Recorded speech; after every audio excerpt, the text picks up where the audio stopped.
बंधु माने पवित्र रथयात्रा उपलक्षे आपण मानकु समस्तंकु मोर हार्दिक शुभेच्छा एवं शुभकामना। बंधु माने आजिर एही भिडियोटी वृष राशि व्यक्ति विशेष मानक पई बहुत गुरुत्वपूर्ण अटे, बहुत ही खास अटे। कारण वृष राशि व्यक्ति विशेष मानकर जीवन एही रथयात्रा परठारु संपूर्ण भाବରେ बदलेबाको जाउछि। आपणक जीवन रे एक नूतन परिवर्तन आसीबाको जाउछि। आपणक जीवन रे चलिथिबा अनेक गुड़िए समस्यार समाधान हेबाको जाउछि।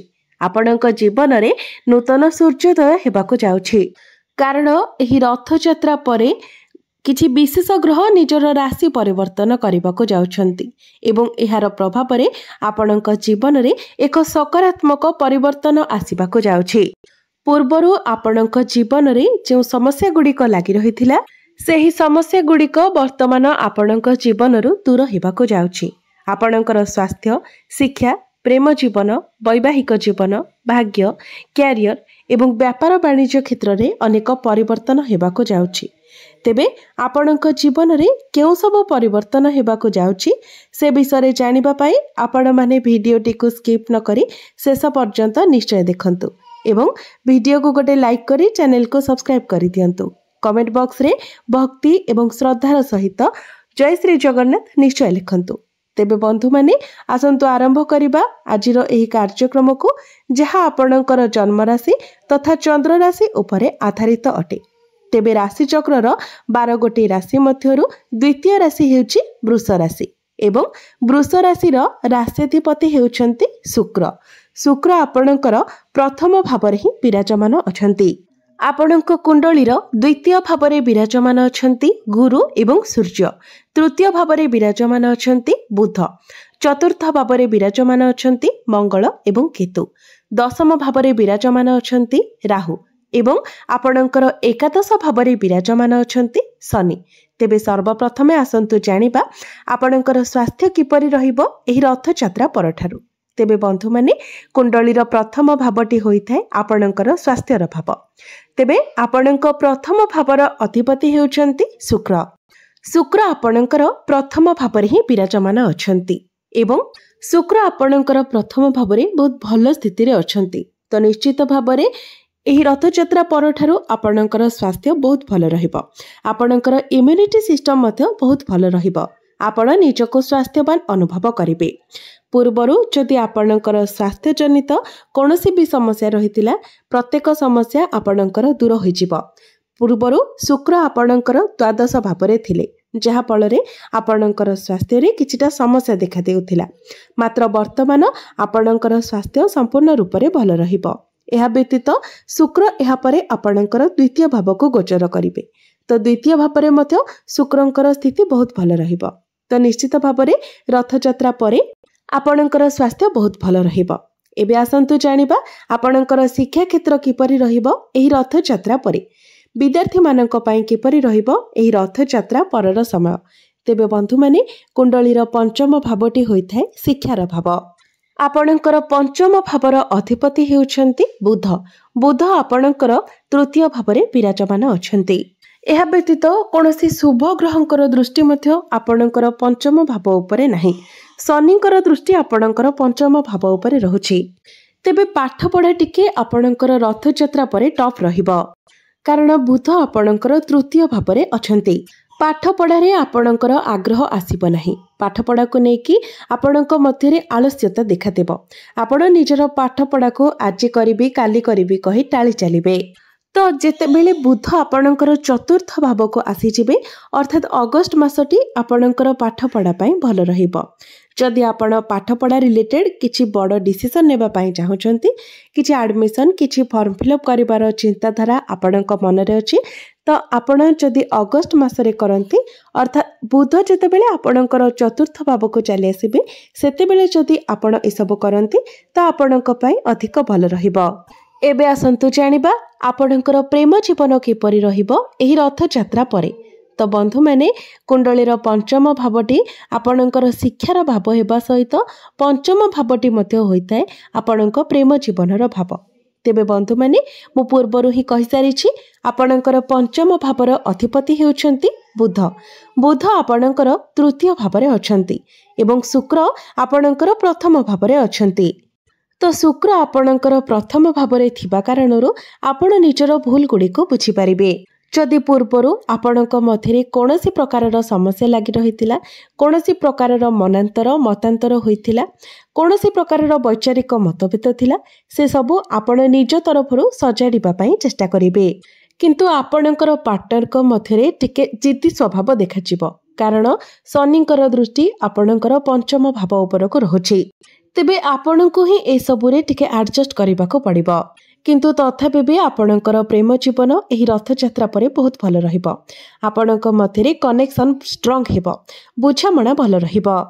आपण दुई जण मिसी केवाडे बुलिबाको जाई पारंती।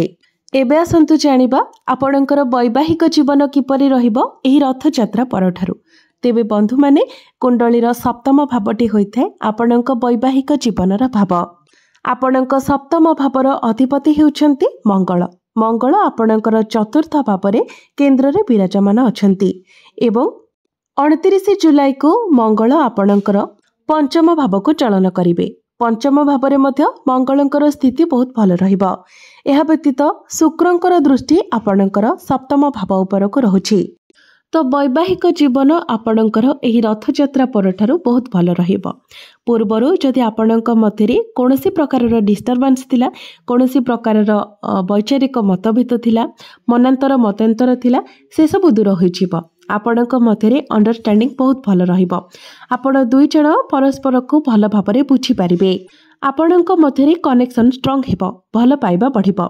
आपणकर वैवाहिक जीवन सुखमय हेबो। आपणकर पार्टनर जदि किछि असुविधा रे थिले तो आपण तांको से सबुरु बाहर को बाहरिबारे सहयोग करिवे। आपण दुई जण मिसी किछि बड़ प्लानिंग करि पारंती। केवाडे बुलाबुली करबाको किछि नुवा जिनिस किणाकिणी करबाको आपण प्लानिंग करि पारंती। एहा व्यतीत मंगल आपणकर चतुर्थ भाव थिबा कारणरू आपण दुई जण कोनोसी प्रॉपर्टी रे डील मध्य करि पारंती। एबे आसंतु जानिबा सबुठारु महत्वपूर्ण विषय वस्तु आपणकर भाग्य क्यारियर एवं व्यापार वाणिज्यर स्थिति किपरि रहिबो एही रथयात्रा परठारु। तेबे बंधु माने कुंडलीर नवम भावटी होइଥାଏ आपणकर भाग्यर भाव। आपणकर नवम भावर अधिपति हेउछन्ति शनि। शनि आपणकर दशम भावरे केन्द्र स्थान रे विराजमान अछन्ति। बुधंकर दृष्टि आपणकर नवम भाव उपरे रहुछि। तो भाग्य आपणकर एही रथयात्रा परठारु बहुत भल रहिबो कारण आपणकर भाग्याधिपति लाभ स्थान रे विराजमान अछन्ति। अर्थात भाग्य रे आपणको लाभ प्राप्ति हेबो। खूब कम परिश्रम रे आपणको अधिक फल प्राप्ति हेबो। आपण जेउ भी कार्य रे हाथ देबे सेथिरे आपणको सफलता मिलिबो। तो निश्चित भाबरे एही रथयात्रा परे जदि आपण किछि बड़ काम करिबा पई चाहुचंती किछि बड़ इन्वेस्टमेंट करिबा पई चाहुचंती किछि बड़ जिनिस किणाकिणी करिबा पई चाहुचंती किबा आपणकर कोनोसी मीटिंग किबा डील रहिछि तो निश्चित भाबरे आपण से सब करि नियंतु कारण आपणको से सब रे लाभ मिलिबो। से सब कार्य आपणको सफलता मिलिबो। आपण जदि चाहिए आपण कोनोसी शुभ मंगलिक कार्य मध्य करिपारिबे। एबे आसंतु जानिबा आपणकर क्यारियर आपणकर कार्यक्षेत्र किपरि रहिबो एही रथयात्रा परे। तेबे बंधु माने कुंडलीर दशम भावटी होइଥାଏ आपणक क्यारियर भाव कार्यक्षेत्रर भाव। आपणकर दशम भावर अधिपति मध्य शनि अटंती। तेबे शनि आपणकर एकादश भावरे विराजमान अछंती किंतु आपणकर दशम भावरे विराजमान अछंती राहु। तेबे दीर्घ 18 वर्ष परे राहु आपणकर दशम भावरे गोचर करुछंती एवं आगामी 1.5 वर्ष पर्यंत राहु आपणकर दशम भावरे ही रहिबे एवं राहु आपणकर दशम भावरे कोनोसी ना कोनोसी परिवर्तन निश्चित भावरे आनिबे। हुए तो आपणकर काम रे किछि चेंजेस आसी पारे। आपणकर प्रोफाइल चेंज होई पारे किंबा आपणकर डेजिग्नेशन चेंज होई पारे। किछि ना किछि परिवर्तन आपणकर कार्यक्षेत्र रे निश्चित भावरे हेबो। राहु दशम भावरे गोचर करबा द्वारा व्यक्ति को टेक्निकली बहुत स्मार्ट बनाई थांती। व्यक्ति को चतुर बनाई थांती चालाक बनाई थांती। जेबे भी कोनोसी व्यक्तिर दशम भावरे राहु गोचर करि थांती व्यक्ति निजर कार्यक्षेत्र रे हार्डवर्क छाड़ी स्मार्ट वर्क करबा को अधिक पसंद करि थाए। जदि आपण पॉलिटिकल लाइन अछंती आपण पॉलिटिशियन अछंती तो निश्चित भावरे आपण को ए सब क्षेत्र रे बहुत अधिक सफलता मिलिबो। आपणकर मैनेजमेंट स्किल्स कम्युनिकेशन स्किल्स बहुत भल रहिबो। आपण स्मार्ट वर्क करिवे तो निश्चित भाव में क्यारियर आपणकर रथयात्रा पर बहुत भल रहिबो। एबे आसंतु जानिबा आपणकर बिजनेस किपरि रहिबो एही रथयात्रा पर। तेबे बिजनेस मध्य आपणकर रथयात्रा पर बहुत भल रहिबो। बिजनेस रे आपण ग्रो करिवे, आपणकर फाइनेंशियल ग्रोथ हेबो, डेली इनकम बढ़िबो। आपण जदि निजर बिजनेस को आग को बढ़ाती तो सेथिरे मध्य आपणको लाभ मिलिबो। तेबे आमे जदि देखिबा तो प्रत्येक क्षेत्ररू एही रथयात्रा परर समय आपणक पई शुभमय हेबाको जाउची।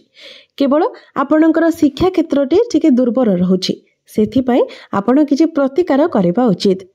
तो प्रतिकार स्वरूप आपण प्रत्येक दिन बुधंकर बीज मंत्र 108 थर जप करंतु। प्रत्येक दिन हनुमान चालीसार पाठ करंतु एवं प्रत्येक दिन आपण उदित सूर्य को तंबा पात्र रे जलार्घ्य अर्पण करंतु। निश्चित भाव में जहाँ किछिटा अशुभत्व रहुची सेगुड़िक खंडन होइजिबो एवं आपण को अधिक मात्रा रे शुभ फल प्राप्ति हेबो। तेबे बंधु माने आपणकर जीवन मंगलमय हो, यह ही ईश्वरक निकटरे मोर प्रार्थना। धन्यवाद।